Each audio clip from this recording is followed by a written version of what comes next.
You are listening to Parliament Matters, a Hansard Society production supported by the Joseph Rowntree Charitable Trust. Learn more at hansardsociety.org.uk/pm. Welcome to Parliament Matters, the podcast about the institution at the heart of our democracy, Parliament itself. I'm Ruth Fox. And I'm Mark Darcy. And coming up in this special edition of the podcast, we talk to the man trying to guarantee the truth, the whole truth, and nothing but the truth in politics, and particularly in the upcoming general election campaign. That's Chris Morris, Chief Executive of the fact-checking organisation Full Fact.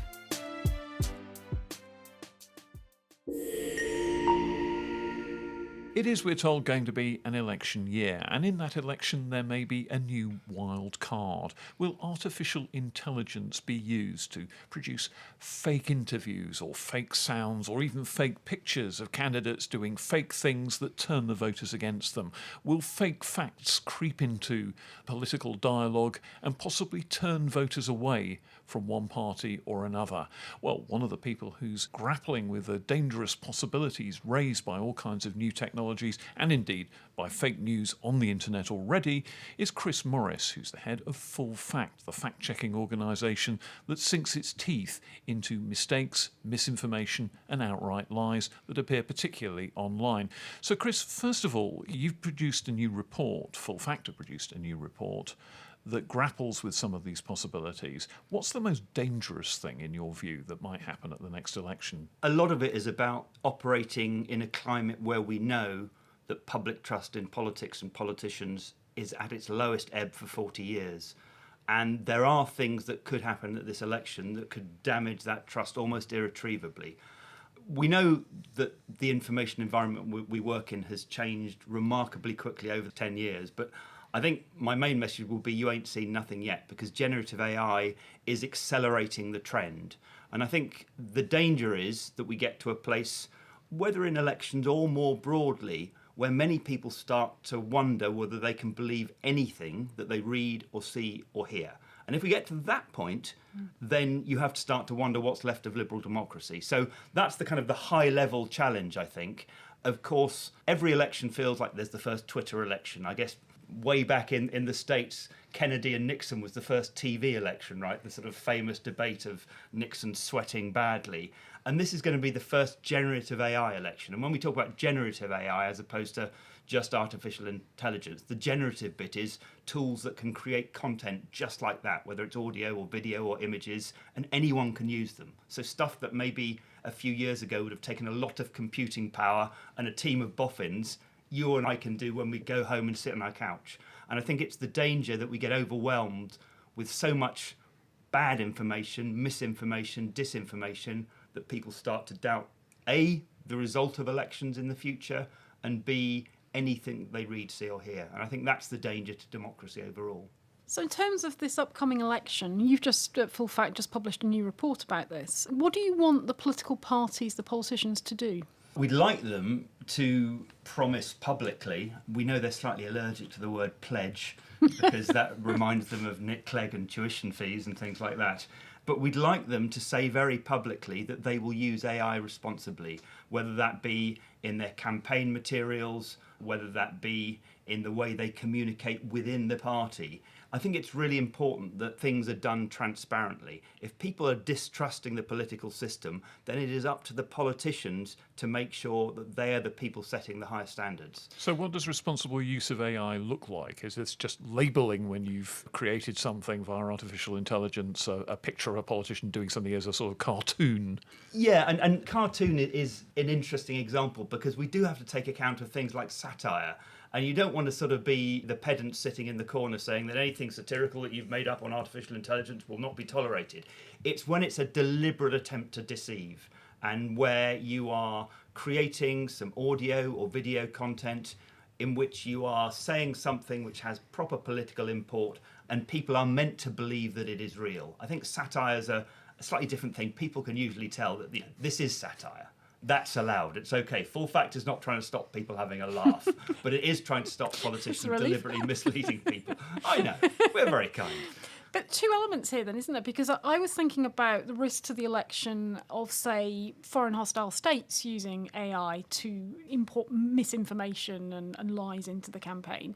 What you're also talking about here is there's actually a risk of the political parties themselves using generative AI to alter the terms of trade of the campaign itself. Yeah, it's both. Obviously, we have to be aware of the possibility of hostile foreign states trying to carry out some big disinformation campaign.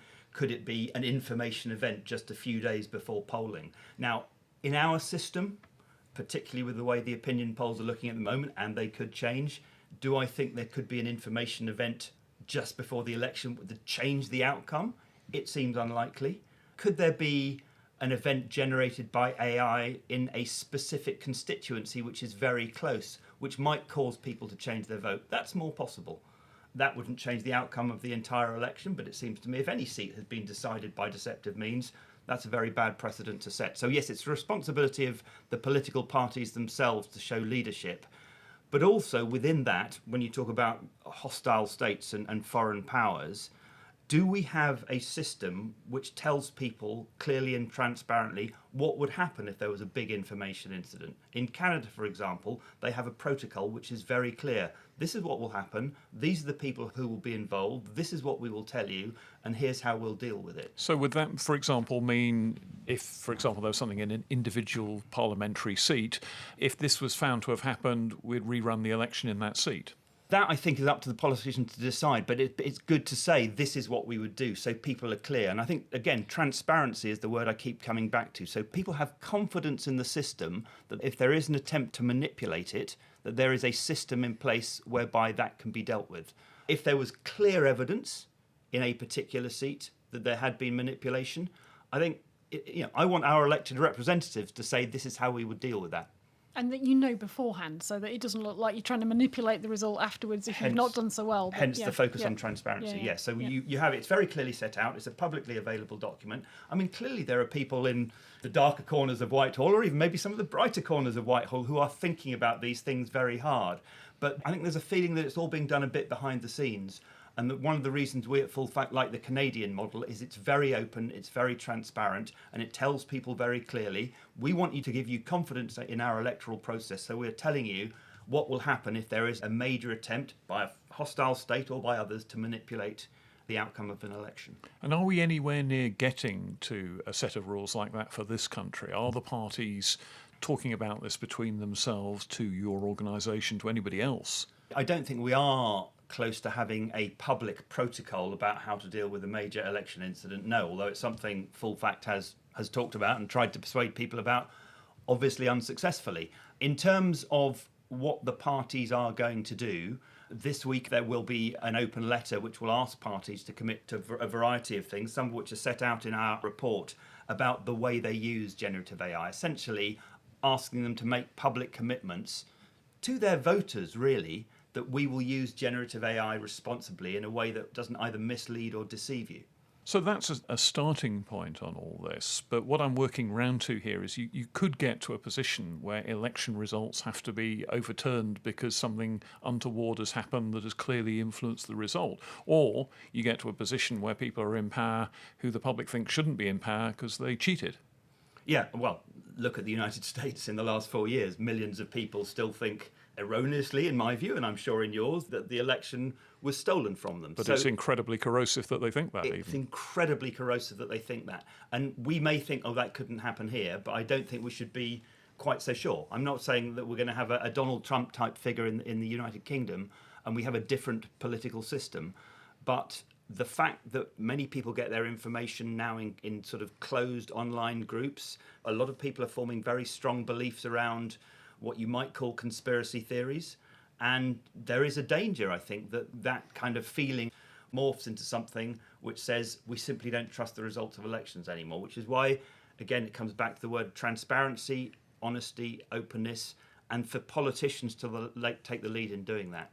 I mean, the idea that with public office comes public responsibility is something I think they should take more seriously. It's very easy for politicians, if they want to be elected and they want to take over the next government, to say we're going to be different, we're going to do things differently, but they need to actually sort of commit to specific standards, I think, whether it be through the ministerial code, whether it be through adherence to the Code of Practice for Statistics. There's all sorts of good documents out there, but I think politicians need to do more to persuade people they actually mean to uphold what's said there.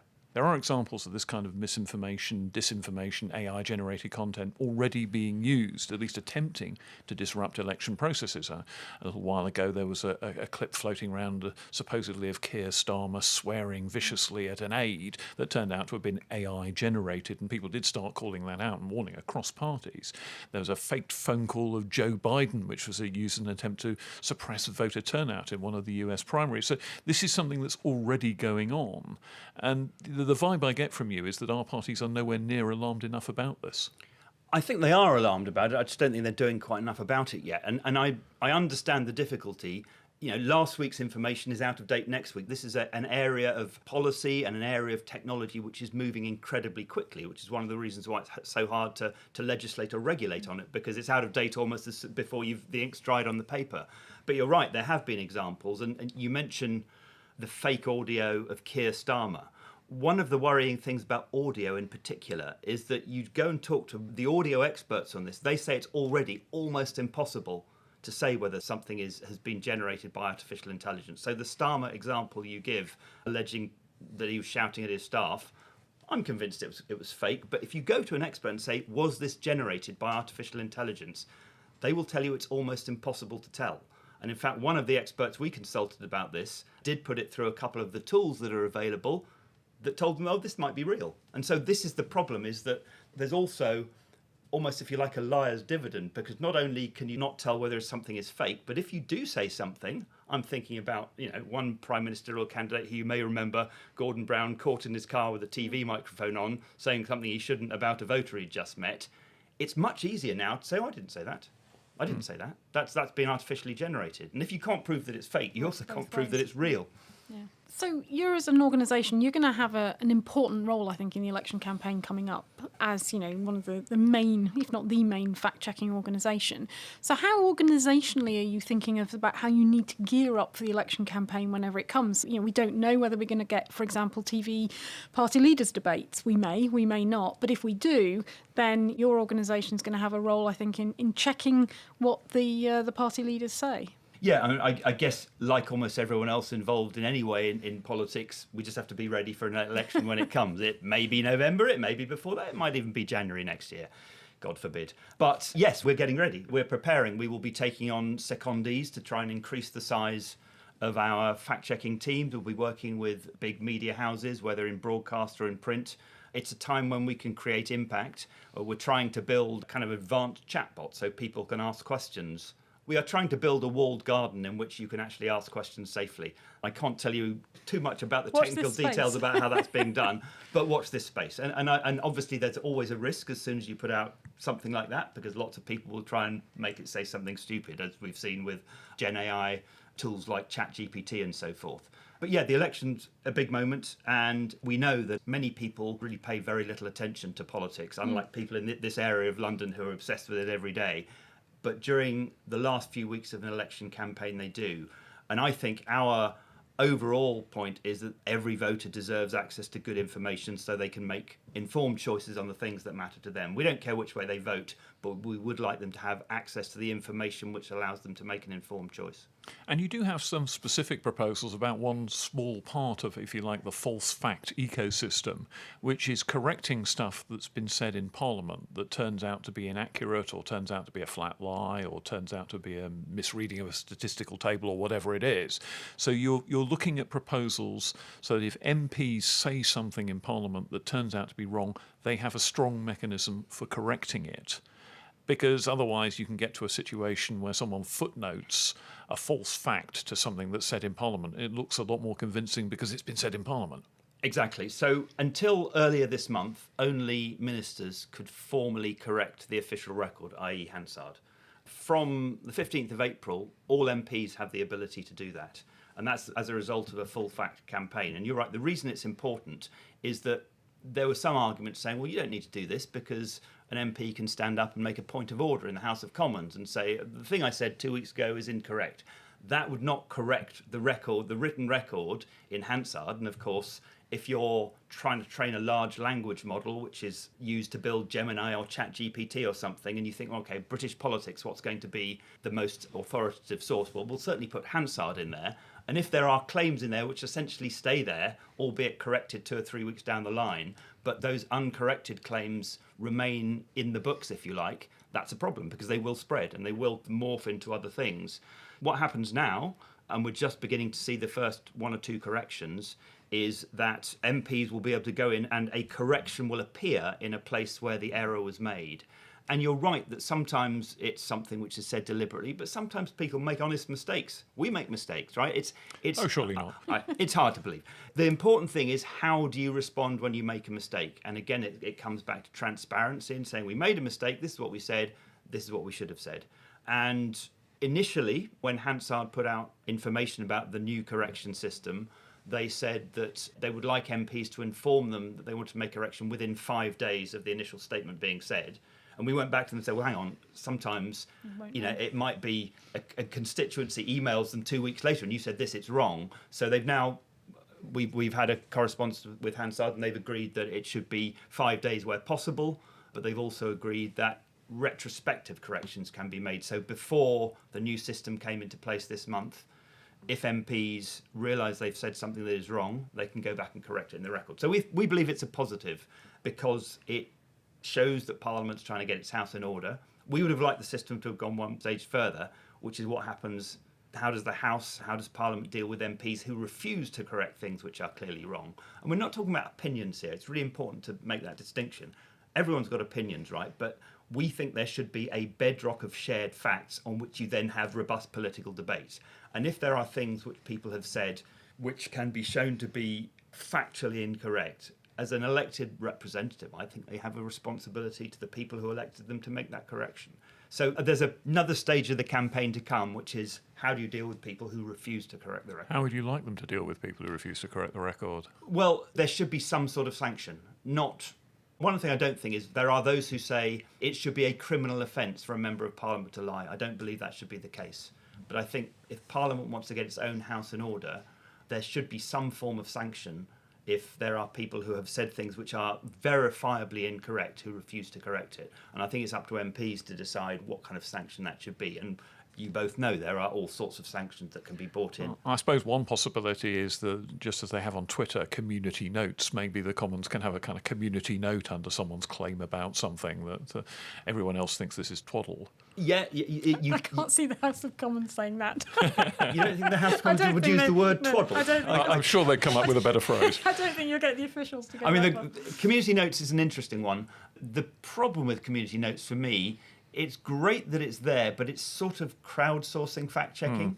A bit like, if you sort of pile in, you can manipulate what a Wikipedia page has said. If enough people say, oh no, this is what should have been said, you've got to make sure that the sources are there. I think one thing that we do, there are 400 fact-checking organisations around the world now, is one of the questions we often get is who fact-checks the fact-checkers? Yeah. And the answer is everyone does, because whenever we do a fact-check, all the sources are there. And so in effect, you can reverse engineer what we've done. And you might decide, okay, we don't agree with you, but we will show you why we've come to the decision we have. And we will show you the source of where we think what we would call the good information is.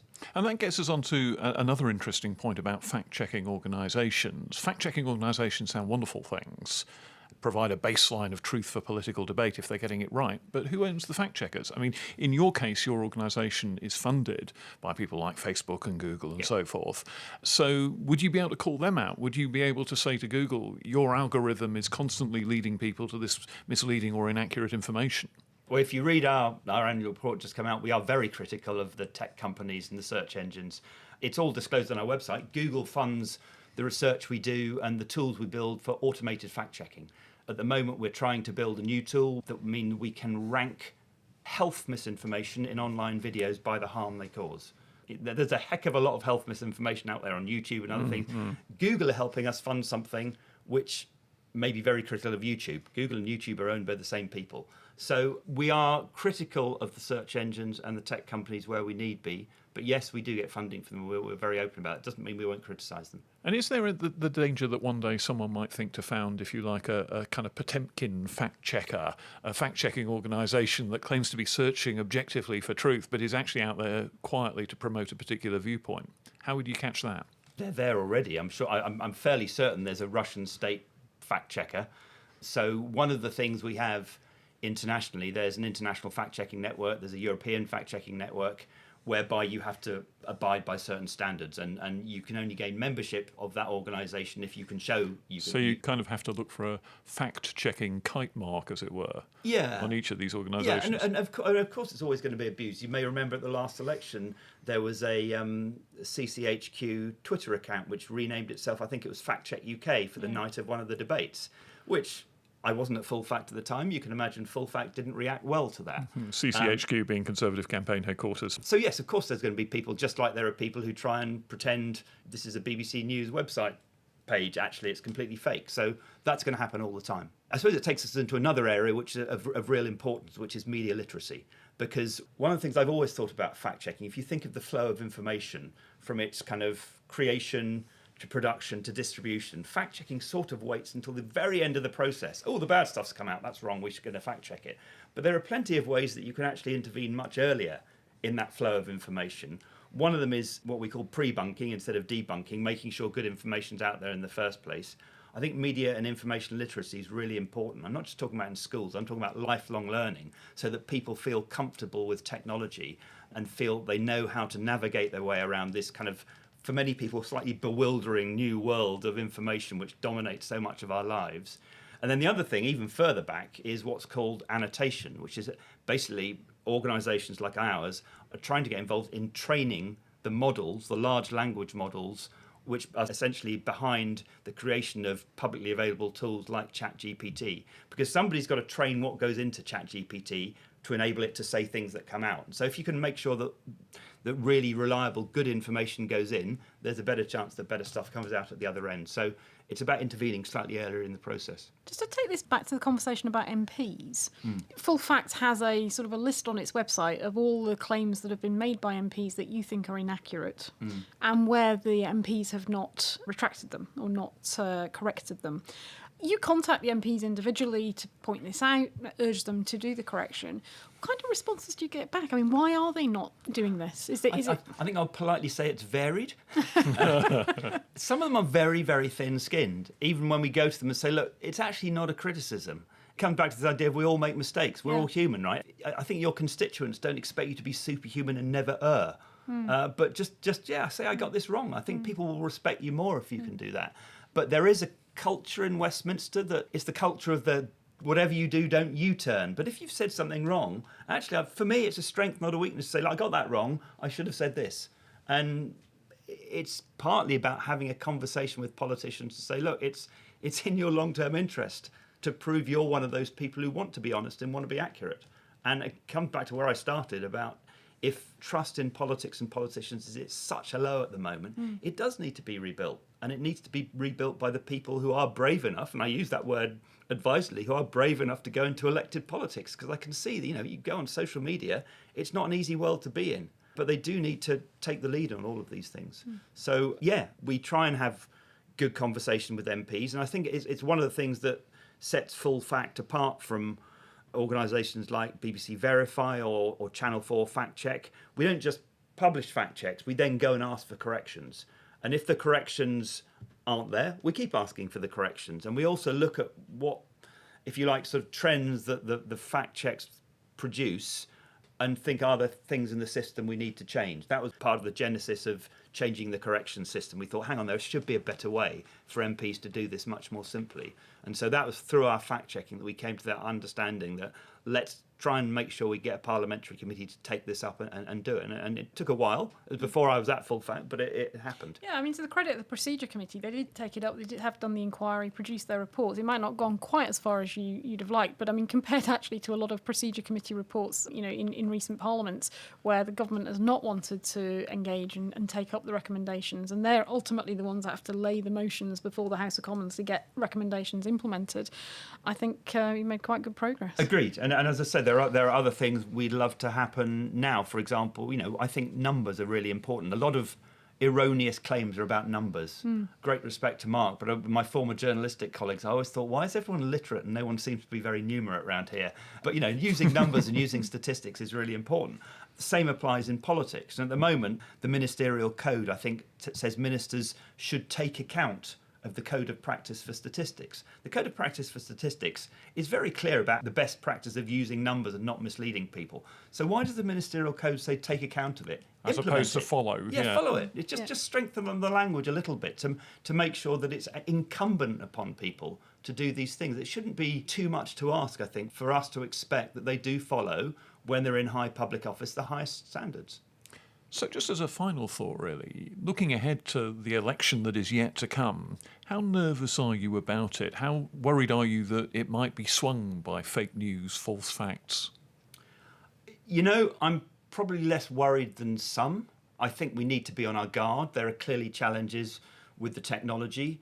I find it hard to believe there would be an information incident using fake news of some sort of such import that it would genuinely sway an election. We know that an awful lot of people have made up their minds way before the last 2 or 3 weeks.